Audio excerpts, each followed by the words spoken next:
ये मित्रों शुरू करते हैं हम अपना आज का करंट अफेयर। देखते हैं हमारी जितनी भी महत्वपूर्ण खबरें हैं सभी पे विस्तार से चर्चा और विश्लेषण करते हैं। हमारी पहली न्यूज़ है, आरबीआई ने बैंकिंग प्रणाली में तरलता की स्थिति को प्रबंधित करने के उपायों की घोषणा की। तो इन उपायों में निम्नलिखित शामिल है। खुला बाजार परिचालनों के तहत 60,000 करोड़ रुपए की सरकारी प्रतिभूतियों की खरीद नीलामी आयोजित की जाएगी। 50,000 करोड़ रुपए की 56 दिवसीय परिवर्तनीय रेपो दर नीलामी आयोजित की जाएगी और 6 महीनों की अवधि के लिए 5 बिलियन अमेरिकी डॉलर या रुपए की खरीद और बिक्री स्वैप नीलामी की जाएगी। ओएमओ के तहत किसी देश के केंद्रीय बैंक द्वारा खुले बाजार में प्रतिभूतियों की खरीद और बिक्री की जाती है। परिवर्तनीय रेपो दर एक अल्पकालिक तरलता समायोजन उपाय है। आरबीआई द्वारा बैंकिंग प्रणाली में धन की आपूर्ति करने के लिए इसका उपयोग किया जाता है। इस व्यवस्था के तहत बैंक नीलामी प्रक्रिया के माध्यम से निर्धारित ब्याज दर पर धन उधार लेते हैं। नीलामी की राशि आरबीआई द्वारा तय की जाती है और यह तरलता समायोजन सुविधा के तहत एक साधन है। इसके तहत आरबीआई को बाजार की स्थिति और अन्य प्रासंगिक कारकों के आधार पर निश्चित दर या परिवर्तनीय दर पर ओवरनाइट रेपो या दीर्घकालिक रेपो नीलामी आयोजित करने का विवेकाधिकार प्राप्त है। जानते हैं भारतीय बैंकों में तरलता की समस्या के लिए जिम्मेदार कारक कौन से हैं। तो लैग इफेक्ट, सरकार की ओर से बाजार में तरलता एक अंतराल के बाद पहुंचती है जिसके कारण तरलता में उतार चढ़ाव होता है।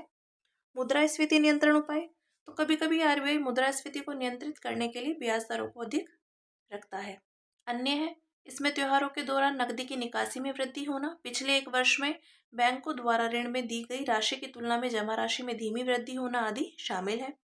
ठीक है, अब बात करते हैं अगली न्यूज़ की जो है, भारतीय अंतरिक्ष अनुसंधान संगठन ने श्रीहरिकोटा से 100वें रॉकेट का प्रक्षेपण किया। तो इसरो ने 29 जनवरी 2025 को आंध्र प्रदेश के श्रीहरिकोटा में सतीश धवन अंतरिक्ष केंद्र से GSLV F-15 यान से NVS-02 सैटेलाइट लॉन्च किया। यह श्रीहरिकोटा से इसरो का ऐतिहासिक 100वां रॉकेट प्रक्षेपण है। प्रक्षेपण के बाद NVS-02 सैटेलाइट को भूतुल्यकालिक स्थानांतरण कक्षा में स्थापित किया गया। GSLV F-15 प्रक्षेपण यान के विषय में जानते हैं तो यह 3 चरणों वाला प्रक्षेपण यान है। इसका तीसरा चरण CUS-15 क्रायोजेनिक इंजन से युक्त है।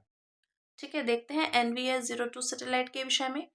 तो यह NVS सीरीज का दूसरा सैटेलाइट है। यह नेविगेशन विद इंडियन कॉन्स्टलेशन यानी NAVIC का हिस्सा है। जानते हैं NAVIC क्या है। तो यह इसरो द्वारा प्रक्षेपित क्षेत्रीय नेविगेशन उपग्रह प्रणाली है। इसे पहले भारतीय क्षेत्रीय नौवहन उपग्रह प्रणाली कहा जाता था। NAVIC उपग्रह समूह, तो NAVIC प्रणाली 7 उपग्रहों के समूह से बनी है। 3 उपग्रह भूस्थिर कक्षा में स्थापित किए गए हैं तथा 4 उपग्रह झुकाव वाली भू तुल्यकालिक कक्षा में स्थापित किए गए हैं। इसके द्वारा प्रदत्त सेवाएं तो मानक अवस्थिति सेवा या नागरिक उपयोगकर्ताओं के लिए है। निषिद्ध सेवा, इन सेवाओं का उपयोग केवल सामरिक या सुरक्षा से संबंधित एजेंसियां कर सकेंगी। कवरेज क्षेत्र, तो भारत और भारतीय सीमा से 1500 किलोमीटर तक का विस्तारित क्षेत्र। सटीकता, NAVIC की मानक अवस्थिति सेवा दूरी के मामले में 20 मीटर जितनी नजदीकी सटीकता और समय के मामले में 40 नैनोसेकंड की सटीकता प्रदान करती है। अन्य विशेषता जानते हैं। NAVIC की मानक अवस्थिति सेवा के सिग्नल्स अन्य अंतर्राष्ट्रीय नेविगेशन प्रणालियों के साथ इंटरऑपरेबल यानी संगत है। अन्य अंतर्राष्ट्रीय नेविगेशन प्रणालियां निम्नलिखित हैं। GPS संयुक्त राज्य अमेरिका, ग्लोनास रूस, गैलीलियो यूरोपीय संघ और बेइडोउ चीन। ठीक है, अब देखते हैं भारतीय अंतरिक्ष अनुसंधान संगठन इसरो के विषय में। तो इसका गठन 15 अगस्त 1969 को हुआ था। यह भारत की अंतरिक्ष एजेंसी है। इससे पहले इसे भारतीय राष्ट्रीय अंतरिक्ष अनुसंधान समिति के रूप में जाना जाता था। INCOSPAR को 1962 में डॉक्टर विक्रम साराभाई के नेतृत्व में स्थापित किया गया था। इसरो का मुख्यालय बेंगलुरु में है। उद्देश्य है भारत के अलग अलग क्षेत्रों में उपयोग के लिए अंतरिक्ष प्रौद्योगिकी का अनुसंधान और विकास करना। प्रथम प्रक्षेपण, तो 1979 में SLV-3 के पहले प्रयोगात्मक प्रक्षेपण के द्वारा रोहिणी टेक्नोलॉजी पेलोड को अंतरिक्ष में भेजा गया था। इस मिशन का नेतृत्व डॉक्टर APJ अब्दुल कलाम ने किया था। ठीक है, ये बात की हमने इसरो के संबंध में। अब बात करते हैं, ऊर्जा दक्षता ब्यूरो ने ऑफसेट पद्धतियों पर सुझाव आमंत्रित किए। तो ऊर्जा दक्षता ब्यूरो ने कार्बन क्रेडिट ट्रेडिंग योजना के तहत ऑफसेट तंत्र के लिए 10 क्षेत्रकों की एक सूची को मंजूरी दी है। इनमें से 6 क्षेत्रक पहले चरण में शामिल हैं जिनके लिए 12 पद्धतियां विकसित की गई हैं। ये पद्धतियां जलवायु परिवर्तन पर संयुक्त राष्ट्र फ्रेमवर्क कन्वेंशन के स्वच्छ विकास तंत्र पर आधारित है। स्वच्छ विकास तंत्र के तहत विकासशील देशों में उत्सर्जन कम करने वाली परियोजनाएं प्रमाणित उत्सर्जन कटौती क्रेडिट अर्जित कर सकती हैं। इन क्रेडिट्स की खरीद बिक्री की जा सकती है। औद्योगिक देश क्योटो प्रोटोकॉल के तहत अपने उत्सर्जन लक्ष्यों को पूरा करने के लिए उन्हें खरीद सकते थे। ये पद्धतियां अलग अलग क्षेत्रकों को कवर करती हैं। इनकी सूची नीचे टेबल में दी गई है। जैसे ये क्षेत्र के और ये पद्धतियां, तो ऊर्जा की बात करें तो नवीकरणीय स्रोतों से ग्रिड से जुड़ी बिजली उत्पादन परियोजनाएं, उद्योग, औद्योगिक इकाइयों के लिए ऊर्जा दक्षता और स्वच्छ ईंधन अपनाने हेतु उपाय, अपशिष्ट प्रबंधन, लैंडफिल से मीथेन रिकवरी परियोजनाएं, कृषि जैव ईंधन का उत्पादन, पशुधन से उत्सर्जित मीथेन की रिकवरी तथा घरेलू स्तर पर और लघु कंपनियों में खाद प्रबंधन, वन एवं पर्यावरण, वनीकरण, वनों की कटाई वाले क्षेत्रों में फिर से वन लगाना आदि। परिवहन तो कार्गो की ढुलाई सड़क मार्ग की बजाय जल या रेल परिवहन साधनों से करना तथा इलेक्ट्रिक और हाइब्रिड वाहनों के उपयोग को बढ़ावा देना। ठीक है, अब जानते हैं कार्बन क्रेडिट ट्रेडिंग योजना CCTS 2023 के संबंध में। तो यह योजना ऊर्जा संरक्षण संशोधन अधिनियम 2022 में संशोधनों के माध्यम से शुरू की गई है। इसके तहत भारतीय कार्बन बाजार की स्थापना की गई है। अनुपालन तंत्र, तो यह अनिवार्य कार्यक्रम है। इसमें सरकार जिन संस्थानों के लिए यह योजना बाध्यकारी है उन संस्थाओं हेतु ग्रीन हाउस गैस उत्सर्जन तीव्रता का लक्ष्य तय करेगी। प्रारंभ में इसमें 9 क्षेत्रक शामिल हैं, जैसे उर्वरक, लोहा और इस्पात, लुगदी एवं कागज, पेट्रोकेमिकल्स, पेट्रोलियम रिफाइनरी आदि। ऑफसेट तंत्र, तो जिन संस्थाओं के लिए योजना बाध्यकारी नहीं है उन संस्थाओं के लिए स्वैच्छिक परियोजना आधारित तंत्र है। ये वे संस्थाएं हैं जो अनुपालन तंत्र में शामिल नहीं है। ऐसी संस्थाएं अपनी परियोजनाओं का पंजीकरण करा सकती हैं और BEE द्वारा निर्धारित पात्रता मानदंडों को पूरा करने पर कार्बन क्रेडिट प्रमाण पत्र अर्जित कर सकती हैं। ठीक है, अब बात करते हैं। एक अध्ययन के अनुसार 2029 से 30 में भारत की राष्ट्रीय आय में डिजिटल अर्थव्यवस्था का लगभग 20% योगदान होगा। तो इस अध्ययन का शीर्षक भारत की डिजिटल अर्थव्यवस्था का आकलन और मापन है। इसे इलेक्ट्रॉनिक्स एवं सूचना प्रौद्योगिकी मंत्रालय ने जारी किया। यह अध्ययन डिजिटल अर्थव्यवस्था के मापन के लिए आर्थिक सहयोग और विकास संगठन तथा एशियाई विकास बैंक के अप्रोच का उपयोग करता है। तो अध्ययन के मुख्य बिंदुओं पर एक नजर डालते हैं। तो जैसे ये भारत की डिजिटल अर्थव्यवस्था के विषय में दिया हुआ है, कार्यबल, उत्पादकता, GVA में योगदान, वैश्विक स्थिति और डिजिटल भुगतान। ठीक है, आगे देखते हैं इसमें क्षेत्रीय संभावनाएं। तो सूचना व संचार प्रौद्योगिकी क्षेत्र से आगे बढ़ते हुए डिजिटल मध्यवर्ती और प्लेटफॉर्म्स द्वारा डिजिटल प्रसार एवं पहुंच को बढ़ावा दिया जा रहा है। आर्थिक समृद्धि संबंधी संभावनाएं, तो भारत की डिजिटल अर्थव्यवस्था समग्र अर्थव्यवस्था की तुलना में 2 गुनी तेजी से बढ़ सकती है। भारत की डिजिटल अर्थव्यवस्था 2024-25 तक बढ़कर 13.42% होने की संभावना है। पारंपरिक क्षेत्रों का डिजिटलीकरण, तो डिजिटलीकरण में एकरूपता का अभाव है। उदाहरण के लिए बैंकिंग, वित्तीय सेवाएं और बीमा क्षेत्र में 95% से अधिक भुगतान लेन देन डिजिटल है। हालांकि ऋण जैसी अन्य वित्तीय सेवाएं कम डिजिटल है। रिपोर्ट में की गई महत्वपूर्ण सिफारिशें, तो डिजिटल साक्षरता और कौशल, तो सहयोगात्मक प्रयास अपनाने चाहिए, जैसे प्रधानमंत्री ग्रामीण डिजिटल साक्षरता अभियान। विनियामक अनिश्चितता को न्यूनतम करना, तो साक्ष्य आधारित हस्तक्षेप सुनिश्चित करने के लिए नीतियों का निर्माण करना चाहिए और डेटा संबंधी कमियों को दूर करना चाहिए। साइबर सुरक्षा और विश्वास को बढ़ावा, साइबर सुरक्षा के प्रति जागरूकता को बढ़ावा देना चाहिए, अंतर्देशीय सहयोग को बेहतर करना चाहिए, अनुसंधान एवं विकास में निवेश करना चाहिए आदि।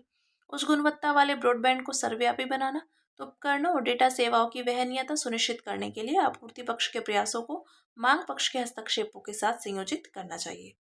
ठीक है, अब देखते हैं। NGO प्रथम फाउंडेशन ने वार्षिक शिक्षा स्थिति रिपोर्ट 2024 जारी की। तो ASER बच्चों की स्कूली शिक्षा और सीखने की स्थिति का एक राष्ट्रव्यापी ग्रामीण परिवार आधारित सर्वेक्षण है। निम्नलिखित का परीक्षण करती है। 3 से 16 वर्ष की आयु वर्ग के बच्चों की स्कूली शिक्षा की स्थिति तथा 5 से 16 वर्ष की आयु वर्ग के बच्चों की सरल पठन सामग्री को पढ़ने और बुनियादी अंकगणितीय क्षमता का परीक्षण। ASER सर्वेक्षण 2005 से 2014 तक प्रतिवर्ष आयोजित किया जाता था। 2014 के बाद से यह 1 साल के अंतराल पर आयोजित किया जाता रहा है। रिपोर्ट के मुख्य बिंदु देखते हैं। सीखने में मौजूदा अंतराल का कम होना, तो ग्रामीण क्षेत्रों में कक्षा 3 और 5 के छात्रों के बीच बुनियादी पठन सामग्री पढ़ने और अंकगणितीय क्षमता में सुधार हुआ है, जो महामारी के बाद हुए नुकसान से उबरने का संकेत देता है। 2022 से सभी प्रारंभिक कक्षाओं यानी कक्षा 1 से 8 के बच्चों में पढ़ने की क्षमता और अंकगणितीय क्षमता दोनों में सुधार हुआ है। इसमें भी अंकगणितीय क्षमता में सुधार पिछले 1 दशक में सबसे अधिक रहा है।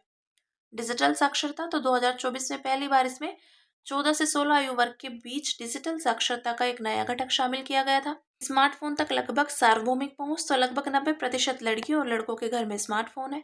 स्मार्टफोन के स्वामित्व में लैंगिक अंतराल, 36.2% लड़कों के पास स्मार्टफोन है, जबकि केवल 26.9% लड़कियों के पास स्मार्टफोन है। स्मार्टफोन का शिक्षा की बजाय सोशल मीडिया के लिए अधिक उपयोग, तो केवल 57% किशोर या किशोरियां शैक्षिक या पढ़ाई के उद्देश्य से स्मार्ट डिवाइस का उपयोग करते हैं, जबकि लगभग 76% सोशल मीडिया के लिए इसका उपयोग करते हैं। स्कूल की अवसंरचना, तो ASER के अनुसार शिक्षा के अधिकार के सभी संकेतकों में मामूली सुधार हुआ है, जिसमें बालिकाओं के लिए कार्यशील शौचालय, पेयजल सुविधाएं आदि शामिल है। ठीक है, नेक्स्ट न्यूज़ है हमारी। MSMEs मंत्रालय ने MSME व्यापार सक्षमता और विपणन पहल शुरू की।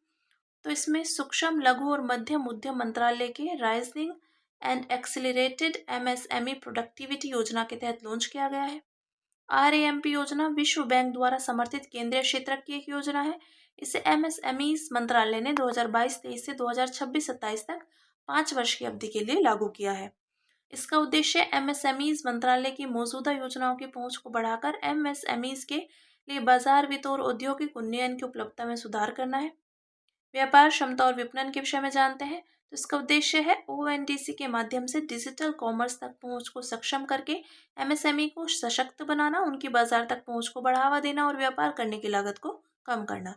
इस पहल के तहत ONDC के माध्यम से डिजिटल पब्लिक इंफ्रास्ट्रक्चर का उपयोग करके सूक्ष्म और लघु उद्यमों को समर्थन प्रदान किया जाएगा। परिव्यय तो 277.35 करोड़ रुपए। अवधि वित्त वर्ष 2024-25 से वित्त वर्ष 2026-27 तक।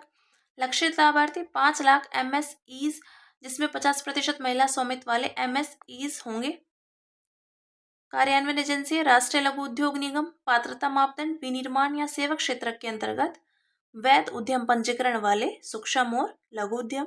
मध्यम उद्यम इसके तहत अधिकांश लाभों के लिए पात्र नहीं होंगे। Open network for digital commerce क्या है, तो यह वाणिज्य मंत्रालय के तहत उद्योग संवर्धन और आंतरिक व्यापार विभाग की पहल है। इसका उद्देश्य डिजिटल वाणिज्य को सबके लिए सुलभ बनाना है और पारंपरिक प्लेटफॉर्म्स के विपरीत ONDC क्रेता और विक्रेता ऐप्स के बीच इंटरऑपरेबिलिटी को सक्षम बनाता है। ठीक है, बात की ONDC की। देखते हैं अन्य सुर्खियां। इसमें पहली है रिवर्स फ्लिप। तो क्विक कॉमर्स यूनिकॉर्न जेप्टो ने अपनी इनिशियल पब्लिक ऑफरिंग जारी करने से पहले सिंगापुर से भारत में रिवर्स फ्लिप पूरा कर लिया। इसके संबंध में जानते हैं, तो रिवर्स फ्लिप वास्तव में किसी भारतीय द्वारा विदेश में स्थापित स्टार्टअप का मुख्यालय वापस भारत में लाना और उसे भारतीय स्टॉक एक्सचेंजों में सूचीबद्ध करना है। रिवर्स फ्लिपिंग के लिए प्रेरक कारक, तो भारत की विशाल और समृद्धि करती अर्थव्यवस्था का लाभ उठाने के लिए, मजबूत वेंचर कैपिटल से फंड जुटाने के लिए भारत में अनुकूल कर व्यवस्था होना, बौद्धिक संपदा का बेहतर तरीके से संरक्षण होना, बड़ी संख्या में युवा और शिक्षित आबादी होना और अनुकूल सरकारी नीतियां लागू होना। आर्थिक सर्वेक्षण 2022-23 में रिवर्स फ्लिपिंग की प्रक्रिया को तेज करने के लिए निम्नलिखित उपाय सुझाए गए हैं। तो कर छूट की प्रक्रिया को सरल बनाया जाए और कर स्लैब को कम किया जाए आदि। Next, F11 bacteria. तो हाल ही में किए गए अध्ययन में F11 बैक्टीरिया की खोज की गई। यह कम से कम 3 प्रकार के पर एंड पॉलीफ्लोरो एल्काइल सब्सटेंस को विघटित करता है। इसके विषय में जानते हैं, यह जैंथोबैक्टेरेसी परिवार का एक एरोबिक बैक्टीरिया है। यह अपशिष्ट जल उपचार आदि में जैव संवर्धन में सहायता कर सकता है। जैव संवर्धन उन सूक्ष्म जीवों को शामिल करने की प्रक्रिया है जो प्रदूषित वातावरण में प्रदूषक अणुओं को जैव निम्नीकृत कर सकते हैं। इसके विषय में जानते हैं PFAS के। तो PFAS ऐसे विषैले रसायन होते हैं जो ग्रीस, तेल, पानी और गर्मी का प्रतिरोध करते हैं। लगभग अविनाशी प्रकृति के होते हैं, इसलिए इन्हें फॉरएवर केमिकल कहा जाता है। उपयोग नॉनस्टिक कुकवेयर, ग्रीस प्रतिरोधी खाद्य पैकेजिंग तथा जलरोधी एवं अग्निशमन वस्त्र आदि। नेक्स्ट है फिर नमदाफा टाइगर रिजर्व। तो 1 दशक से अधिक समय के संरक्षण प्रयासों के बाद नमदाफा टाइगर रिजर्व में एक हाथी देखा गया। यह भारत के सबसे पूर्वी भाग में स्थित टाइगर रिजर्व है। यह अरुणाचल प्रदेश के चांगलांग जिले में स्थित है। नमदाफा नदी इस राष्ट्रीय उद्यान से होकर बहती है। वनस्पतियां यहाँ के सदाबहार वन, आर्द्र पर्णपाती वन, उपोष्ण कटिबंधीय वन, समशीतोष्ण वन और अल्पाइन वन। जीव जंतु, यह भारत का एकमात्र रिजर्व है जहाँ 4 बड़ी बिल्ली यानी बिग कैट प्रजातियां पाई जाती हैं। ये हैं बाघ, तेंदुआ, क्लाउडेड लेपर्ड और हिम तेंदुआ। पुष्पी पादप पींस, मेरकुसी और एबी डेलावावी केवल इसी रिजर्व में पाए जाते हैं। मिश्मी तीता, कोप्टी तीता आदि। ठीक है, नेक्स्ट है डीप सीक AI। तो चीन के deep seek artificial intelligence AI models ने चैट GPT के समान क्षमता का प्रदर्शन किया है। इसने AI में पश्चिम देशों के प्रभुत्व को चुनौती दी है। ये उन्नत open source AI language model है। ये लॉजिक, कोडिंग और गणितीय गणना में तुलनात्मक रूप से अधिक प्रभावी है। इनका उपयोग भी अधिक किफ़ायती है। एक रिपोर्ट के अनुसार डीपसीक R1 ओपन एआई के मॉडल की तुलना में 20 से 50 गुना किफ़ायती है। इसका विकास जेवंस विरोधाभास की ओर ले जाता है। इस विरोधाभास के अनुसार जो तकनीकी प्रगति किसी संसाधन के उपयोग को अधिक किफ़ायती या अधिक दक्ष बनाती है, अक्सर वह उस संसाधन की मांग में वृद्धि का कारण बनती है। फिर नेक्स्ट है लोअर सोडियम साल्ट सब्स्टिट्यूट्स। तो विश्व स्वास्थ्य संगठन के पोषण और खाद्य सुरक्षा विभाग ने लोअर सोडियम साल्ट सब्स्टिट्यूट्स के उपयोग पर अपना नया दिशा निर्देश जारी किया। साधारण नमक की तुलना में इसमें सोडियम की मात्रा कम होती है। इसमें पोटेशियम क्लोराइड के साथ कुछ अन्य भी कारक मिलाए जाते हैं या नहीं मिलाए जाते। इससे यह साधारण नमक जैसा स्वाद देता है। इससे सोडियम सेवन को 2 ग्राम प्रतिदिन से कम रखने में मदद मिलती है। ब्लड प्रेशर और हृदय से संबंधित बीमारियों जैसे गैर संचारी रोगों के खतरों को कम करता है।